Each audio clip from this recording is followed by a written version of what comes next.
Hello, നമുക്കിന്നൊരു BTS ക്യൂഷി key chain ഉണ്ടാക്കിയാലോ. അതിനായിട്ട് ആദ്യം തന്നെ ഒരു A4 ഷീറ്റിൽ ഒരു സർക്കിൾ വരച്ചു കൊടുത്ത് അതിലേക്ക് BTSന്റെ ലോഗോ വരച്ചു കൊടുക്കുക. ദെൻ നമ്മൾ ആ സർക്കിളിൽ ഫുള്ളായിട്ട് ആ ലോഗോ ഒഴിച്ച് ബാക്കിയുള്ള ഭാഗങ്ങളിൽ ഫുള്ളായിട്ട് ബ്ലാക്ക് പെയിൻറ് നമ്മൾ കൊടുക്കുകയാണ്. അതിനുശേഷം നമ്മൾ ആ ലോഗോയ്ക്ക് ആദ്യം ലൈറ്റ് പിങ്ക്, പിന്നെ ഡാർക്ക് പിങ്ക്, പിന്നെ വയലറ്റ് എന്നീ രീതിയിൽ കൊടുത്തിട്ട് ഇതുപോലെ 2 പേപ്പറായിട്ട് കട്ട് ചെയ്തെടുക്കുക. അതിനുശേഷം നമ്മൾ ഇതുപോലെ സെല്ലോ ടേപ്പ് മുകളിൽ കവർ ചെയ്ത് കൊടുക്കുന്നുണ്ട്.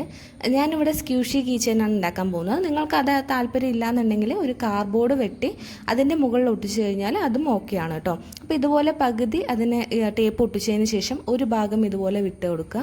ആ ഭാഗത്തിലൂടെ നമ്മൾ കുറച്ച് പേപ്പർ കൂടി അകത്തേക്ക് ഇട്ട് കൊടുത്തതിന് ശേഷം അതൊന്ന് ഒട്ടിച്ചു കൊടുത്താൽ സംഭവം സെറ്റായി. ഇനി ജസ്റ്റ് ഒരു കോമ്പസ് കൊണ്ടൊരു ഹോൾ ഇട്ട് കൊടുത്തിട്ട് കീ ചെയിൻ കൂടി കൊളുത്തി കൊടുത്താൽ നമ്മുടെ അടിപൊളിയായിട്ടുള്ള സ്ക്യൂഷി കീ ചെയിൻ ഇവിടെ റെഡിയായി. അപ്പോൾ ഈ വീഡിയോ ഇഷ്ടമായെന്നുണ്ടെങ്കിൽ ലൈക്ക് ചെയ്യുക, ഷെയർ ചെയ്യുക, സബ്സ്ക്രൈബ് ചെയ്യുക. ഇതുപോലെയുള്ള വീഡിയോസായിട്ട് വീണ്ടും കാണാം. Okay, by.